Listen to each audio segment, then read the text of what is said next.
ప్రభునామంన అందరికీ వందనాలండి. ఈరోజు మనము యేసుప్రభు వారు చెప్పిన ఉపమానంలో ఒకటి 4 రకాల నీళ్ళల గురించి. అయితే ఉపమానం చదువుకునే ముందు అసలు ఇది కాంటెక్స్ట్ ఏంటి అన్నది ఆలోచిస్తే, చాలామంది చాలా సంవత్సరాలుగా బైబిల్ చదువుతున్నప్పటికీ చాలా విషయాలు గ్రహించలేకపోతూ ఉంటారు. కొద్దిమంది మాత్రము వాక్యం చదవడం మొదలుపెట్టిన అనతి కాలంలో కొద్ది కాలంలోనే వాక్యంలోని లోతైన విషయాల్ని గ్రహించేలాగా ఉంటారు. ఇది ఎందుకు జరుగుతుంది, అది ఏంటి, దాని రీజన్ అన్నది మనం ఈ ఉపమానాన్ని అర్థం చేసుకుంటూ మనము దాని ముందుకు సాగుదాం. ఈ ఉపమానము మత్తయి సువార్త, మార్కు సువార్త, లూకా సువార్త 3 సువార్తల్లోని వ్రాయబడింది.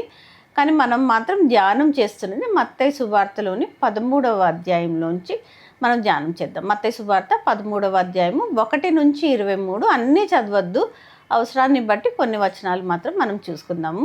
మత్తయి సువార్త 13వ అధ్యాయము 1 నుంచి 23. అదే మార్కు సువార్తలో అయితే 4వ అధ్యాయంలో ఉంది, లూకా సువార్తలో అయితే 8వ అధ్యాయంలో ఉంది. మీరు తర్వాత చూసుకుందరు. కానీ మొదటగా మొదటి వచనం నుంచి ప్రారంభం, కానీ మనం 3 నుంచి చూద్దాం. మత్తయి సువార్త 13:3. ఆయన వారిని చూచి చాలా సంగతులు ఉపమాన రీతిగా చెప్పెను. ఎట్లనగా, ఇదిగో విత్తువాడు విత్తుటకు బయలు వెళ్ళెను. వాడు విత్తుచుండగా కొన్ని విత్తనములు త్రోవ పక్కన పడెను. పక్షులు వచ్చి వాటిని మృంగివేసెను.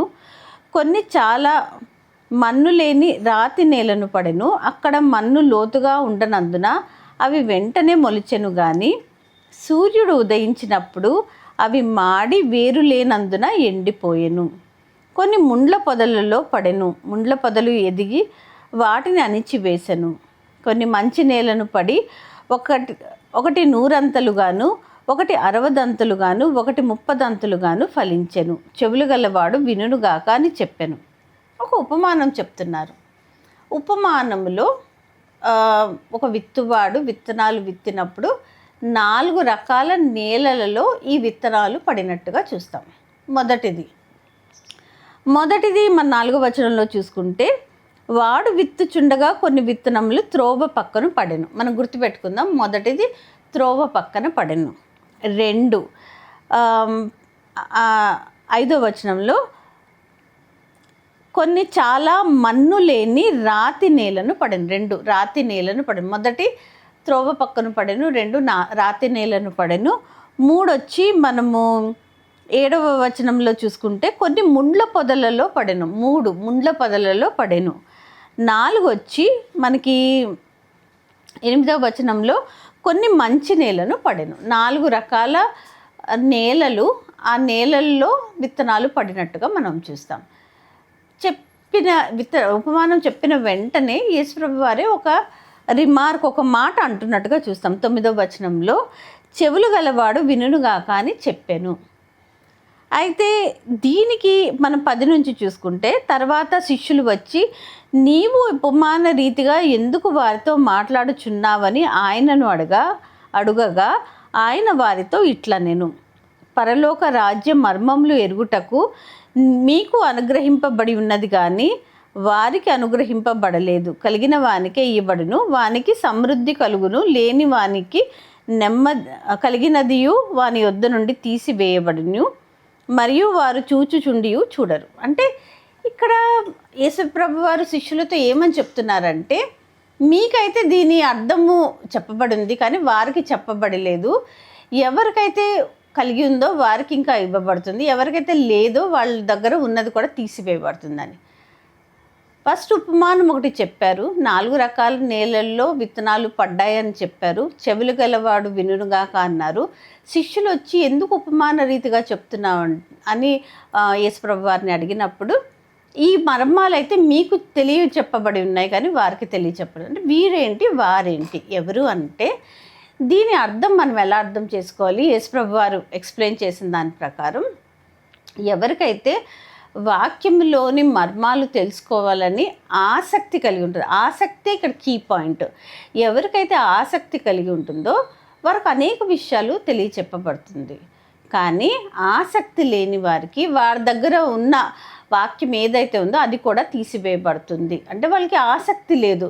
ఇప్పుడు ఉపమాన రీతిగా చెప్పబడినప్పుడు ఆసక్తి ఉన్నవారు మళ్ళీ యేసుప్రభు వారి దగ్గరికి వచ్చి దాని అర్థం ఏంటి అని కనుక్కున్నారు.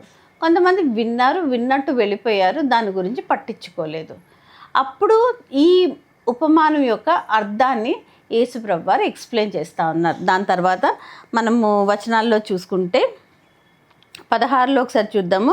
అయితే మీ కన్నులు చూచుచున్నవి గనుక అవి ధన్యములైనవి, మీ చెవులు వినుచున్నవి కనుక అవి ధన్యములైనవి. అనేక ప్రవక్తలను నీతిమంతులను మీరు చూచు వాటిని చూడగోరియు చూడకపోయిరు, మీరు విను వాటిని వినగోరియు వినకపోయిరని మీతో నిశ్చయంగా చెప్పుచున్నాను. దేవుని రాజ్యము గురించిన మర్మాలని యేసుప్రభు వారు ఎక్స్ప్లెయిన్ చేస్తున్నప్పుడు చాలాసార్లు ఉపమాన రీతిగా ఎక్స్ప్లెయిన్ చేశారు. అయితే మరి దేవుని రాజ్యం గురించిన మర్మాలు అనేక తరాల్లో కూడా అందరికీ అన్నిసార్లు కూడా బయలుపరచబడలేదు. అనేక మంది తెలుసుకోవాలని అనుకున్నారు కానీ తెలుసుకోలేకపోయారు, వినాలనుకున్నారు కానీ వినలేకపోయారు. ఈ తరంలో మీరు వింటున్నారు, మీరు ఆసక్తి కలిగి వచ్చారు కాబట్టి మీకు పరలోక రాజ్య మర్మాలు చెప్పబడుతున్నాయని అర్థము చెప్పకముందు యేసుప్రభు వారు సుదీర్ఘంగా వారితో డిస్కస్ చేసినట్టు చూస్తాం మనం. ఇప్పుడు ఈ అర్థము తెలుసుకోవాలని ఎవరికైతే ఆసక్తి ఉందో, ఆశ ఉందో వారికి అర్థము చెప్పబడుతుంది. అనేక మంది విన్నారు కదా. 13వ అధ్యాయంలో 2వ వచనంలో చూస్తే బహుజన సమూహములు తన యొద్దకు కూడి వచ్చినందున ఆయన దోణి ఎక్కి కూర్చుండెను. ఆ జనులందరూ ధరిని నిలిచి ఉండగా వారికి చెప్పారు. బహుజన సమూహములు అందరూ ఆగారా వినడానికి అంటే అందరూ ఆగలేదు, కొద్దిమంది మాత్రమే మళ్ళీ ఆసక్తి కలిగిన వాళ్ళు దీని అర్థం ఏంటో తెలుసుకోవాలని ఆగారు. తెలుసుకోవాలి అనే ఆసక్తి ఎవరికి ఉందో వారికే చెప్పబడుతుంది. ప్రతి తరంలో కూడా అనేక మంది ఆశ కలిగి ఉన్నప్పటికీ కూడా పరలోక రాజ్య మర్మాలు ఆ తరము వారికి చెప్పబడలేదు. ఇప్పుడు మీకు ఆసక్తి, ఇప్పుడు వినడం అయితే బహుజన సమూహములు విన్నారు కానీ అందరూ ఆసక్తి కలిగి లేకుండా కొంతమంది మాత్రం ఉండి వారు దీని గురించిన ఈ ఉపమానం గురించిన అర్థం తెలుసుకోవాలని ఆశపడుతున్నారు కాబట్టి వారికి చెప్పబడుతుందని. మళ్ళీ ఒకసారి గుర్తు చేసుకుందాము. 4 రకాల నీళ్ళలు. మొదటి నీళ్ళ త్రోవ పక్కన పడెను, రెండవ నీళ్ళ రాతి నీళ్ళ, రెండవ రకమైన నేల రాతి నేల, 3వ రకమైన నేల ముళ్ళ పొదలు, 4 మంచి నేల. ఇవి 4. ఏంటి దీని అర్థము? యేసుప్రభు వారు ఎక్స్ప్లెయిన్ చేసుకుంటూ వస్తున్నారు. 18 నుంచి చూద్దాము. విత్తువాను గూర్చిన ఉపమాన భావము వినుడి. ఏమని ఎక్స్ప్లెయిన్ చేస్తున్నారు? ఎవడైనాను రాజ్యమును గూర్చిన వాక్యము వినియు గ్రహింపకయుండగా దుష్టుడు వచ్చి వాని హృదయంలో విత్తబడిన దానిని ఎత్తుకొని పోవును. మొదటి రకము నేల త్రోవ పక్కన నేల కింద చూస్తున్నాం.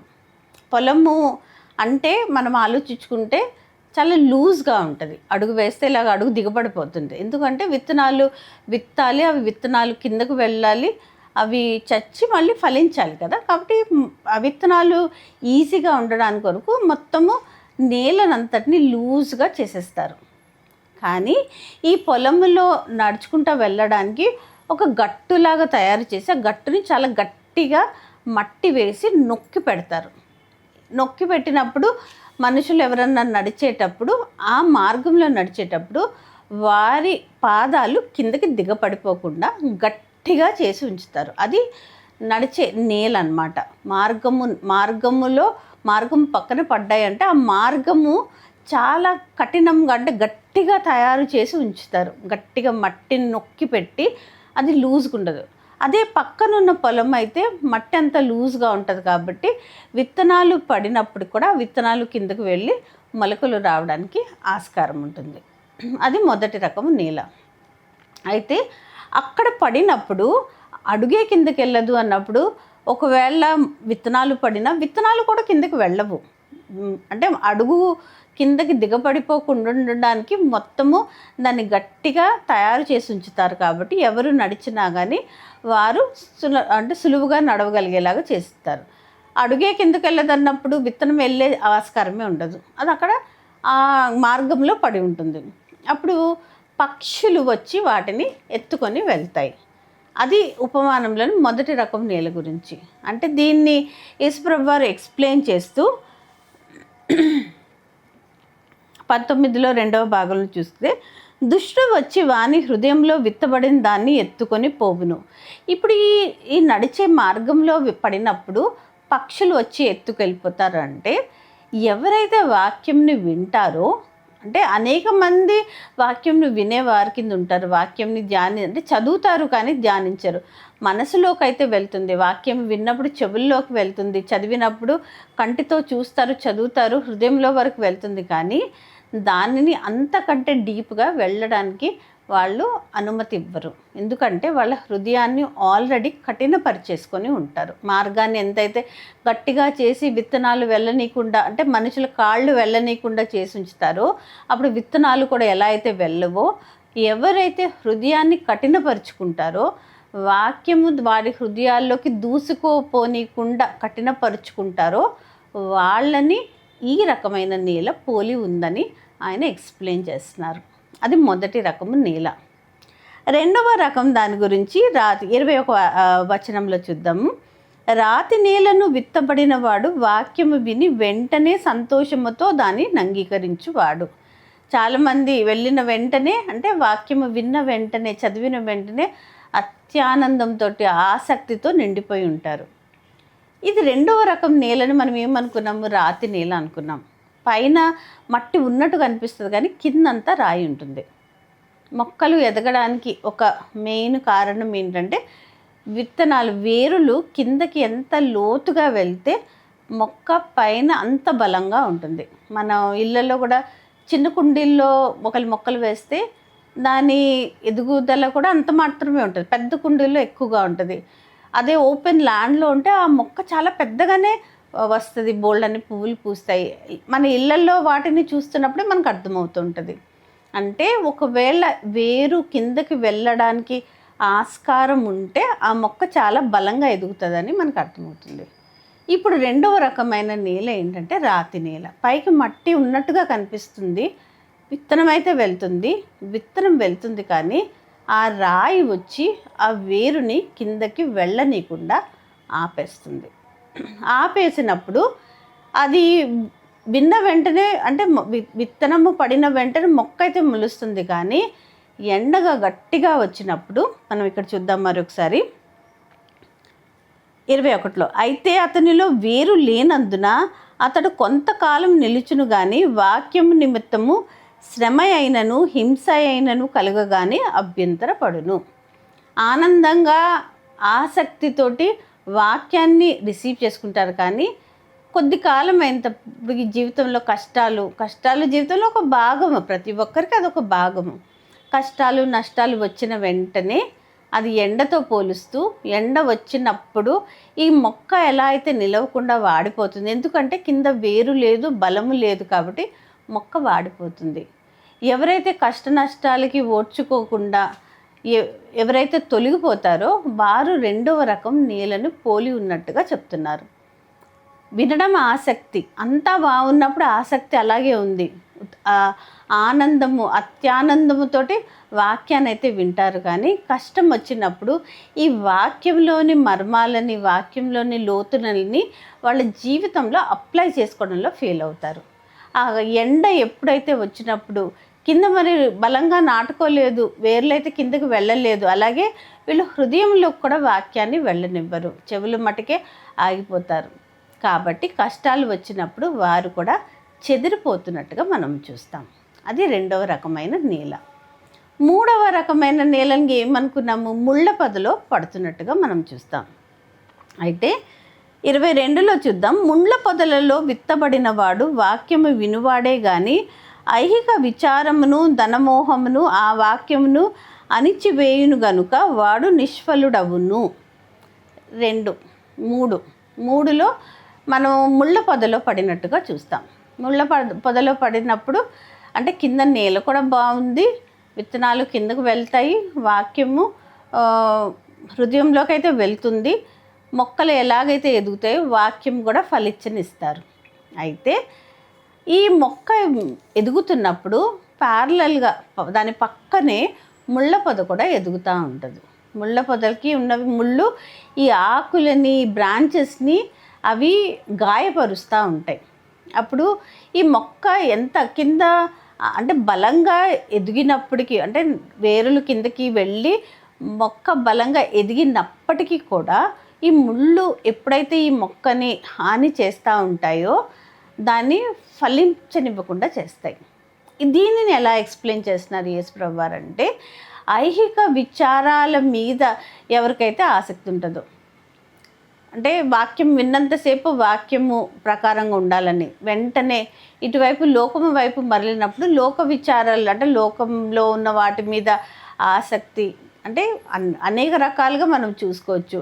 ఇవాళ రేపు రోజుల్లో చూసుకుంటే మనం చదువులు, కెరియరు, డబ్బులు, ఆస్తి సంపాదన, ఇలాగా ఇవాళ రేపు రోజుల కింద మనం చూసుకుంటే ఐహిక విచారాలు, అంటే దీన్ని ఉంటుంది అది ఉంటుంది. అంటే దేవుడిలో ఉన్న వాళ్ళకి అవి ఉండకూడదా అంటే ఉండకూడదు అని బైబిల్ ఏనాడు చెప్పలేదు. కానీ మన ప్రయారిటీ ఎక్కడ ఉండాలి అంటే, మనము ప్రధానంగా దేని మీద ఉండాలి మన ఆసక్తి అంటే, దేవుని వాక్యం మీద మన ఆసక్తి ఉండాలి. ఆయన కాలంలో ఆయన తగిన రీతిగా మనల్ని ఆశీర్వదిస్తారు, దానికైతే తిరుగులేదు. మొత్తము ఈ సృష్టినే మనుషులకి ఇచ్చారు, మీరు ఫలించి అభివృద్ధి చెందండి అని దేవుడు చెప్పినప్పుడు మనుషులదే కదా సమస్తము. ఆయన తగిన కాలంలో అందరికీ ఆశీర్వాదాలు తగిన విధంగా ఇస్తారు. కానీ విన్నంతసేపు వాక్యం విని వెంటనే మళ్ళీ ఈ లోకపరంగా, ఈ లోక ఆశల పరంగా వాటి వైపు మొగ్గు చూపుతుంటే, ఈ లోక ఆశలు, ఐహిక విచారాలు ఈ వాక్యంని, అంటే వాక్యం అంటే ఇప్పుడు మనము మొక్క అనుకున్నాం కదా, ఈ మొక్కని గాయపరుస్తూ ఉంటాయి. దాన్ని బలంగా ఫలించనివ్వకుండా, బలంగా ఉండనీయకుండా అది డ్యామేజ్ చేస్తున్నట్టుగా మనం చూస్తాం. 4వ రకమైన నేల మంచి నేల. మంచి నేల గురించి చూస్తే 23లో, మంచి నేలను విత్తబడిన వాడు వాక్యము విని గ్రహించువాడు, అట్టివారు సఫలులై ఒకడు 100 ఒకడు 60 ఒకడు 30 ఫలించుననేను. ఇది మంచి నేల. ఎవరైతే వాక్యంని విని దాన్ని గ్రహిస్తారో, దానికి అనుగుణంగా వారు జీవిస్తారో వారి జీవితం చాలా ఫలభరితంగా ఉంటుందని. మనం అంటే మొక్కలు ఎదిగినప్పుడు పొలంలో ఏవైతే మొక్కలు వస్తాయో ఒక్క విత్తనము నుంచి అంటే ఒక గుత్తులుగా ధాన్యాలు ఇలాగా వస్తాయి. కాబట్టి ఒక్కొక్క దాంట్లో 100 ఉండొచ్చు, 60 ఉండొచ్చు, 30, అంటే ఫలభరితంగా ఉంటుంది వారి జీవితం అని యేసుప్రభు వారు ఉపమాన రీతిగా ఇది చెప్పారు. 4 రకాల నేలలు. ఇది మనందరికీ కూడా అప్లికబుల్. మనందరం కూడా అనేక మార్లు వాక్యము విని ఆనందంతో నిండిపోయిన వారమై ఉంటాం. కానీ మన జీవితాలు అంత ఫలభరితంగా ఉన్నాయా లేదా అన్నదానికి మనం ఒకసారి మనము తొంగి చూసుకోవాలి. మనము ప్రశ్నించుకుంటే, పరీక్షించుకుంటే మనం ఈ 4 రకాల నేలల్లో ఏ రకమైన నేల కలిగి ఉన్నాం, అంటే ఏ పోలి ఉన్నాము అని మనం ఆలోచించుకోవచ్చు. మనము మార్గం ప్రక్కన, అంటే త్రోవ పక్కన ఉన్న మార్గము వంటి వారమా, రాతి నేల వంటి వారమా, ముళ్ళ పొదలు వంటి వారమా, మంచి నేల వారమా అని దేవుడు వాక్యం అందరికీ ఇచ్చారు. బైబిల్ గ్రంథం ఇప్పుడైతే ఈనాటి రోజుల్లో అయితే మనం చూస్తాం, బైబిల్ అందుబాటులో లేని క్రైస్తవులు అంటూ లేరు. ప్రతి ఒక్కరికి, మనం ఇంతకుముందు కూడా అనుకున్నాం, ప్రతి ఒక్కరి చేతిలో 1 కంటే ఎక్కువ బైబిల్స్ కూడా ఉన్నాయి. ఏమీ లేకపోతే కన్వీనియంట్గా మొబైల్ ఫోన్లో కూడా బైబిల్ ఉంది, ఎక్కడ పడితే అక్కడ బైబిల్ ఉంది, కంప్యూటర్ ఉంటే కంప్యూటర్లో బైబిల్ ఉంది, ఏ భాషలో కావాలంటే ఆ భాషలో బైబిల్ ఉంది. వాక్యం అందరి దగ్గరికి ఉన్నప్పటికీ అందరి జీవితాలు ఒకే మాదిరిగా, ఒకే సమానంగా ఫలించట్లేదు. దీన్ని కారణం ఏంటి అని అంటే, మనము ఈ ఉపమానంలోకి చూసి మనం నేర్చుకోగలుగుతాం. మనము అంటే ఎలా ఉన్నాం మనం అంటే, మనము అసలు హృదయంలోకే వెళ్ళనీయట్లేదా, ఈ చెవిలోంచి విని ఆ చెవిలోంచి వదిలేసే వారం కింద ఉన్నామా, లేక మనము రెండవ రకమైనది రాతి నేల, అంటే వినడం అయితే వింటున్నాం కానీ హృదయంలోకి వెళ్ళనీయట్లేదు.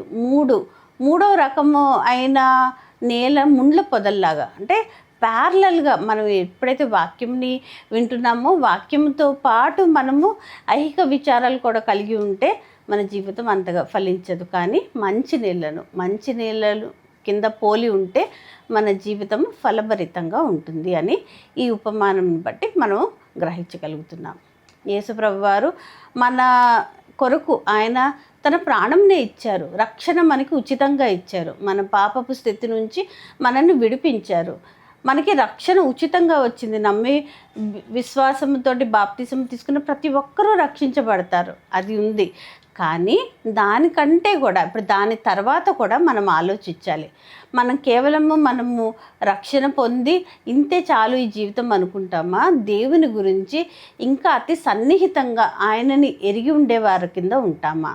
ఆయన మనకి చెప్పిన విషయాలని అనేకులకి చాటించే వారి కింద ఉంటామా అన్నది కూడా మనం పరీక్షించుకోవాలి. ఎందుకంటే ఇదొక గొప్ప గ్రేట్ కమిషన్, ఇదొక గొప్ప పనిని మనకు అప్పగిచ్చారు. యేసుప్రభు వారు ఈ లోకంలోంచి పరలోకానికి వెళ్తున్నప్పుడు ఆయన చెప్పిన మాట అండి, సర్వలోకంకి వెళ్ళి సర్వ సృష్టికి సువార్తను ప్రకటించమన్నారు. ఆ బాధ్యత అందరికీ ఉంది, మనందరికీ ఉంది అనుకున్నప్పుడు మనము ఏమని చెప్తాము అని అంటే, మనము యేసుప్రభు వారి గురించి చెప్పాలి, ఆయన గుణాల గురించి చెప్పాలి, ఆయన తత్వం గురించి చెప్పాలి, పరలోక రాజ్యం గురించి చెప్పాలి.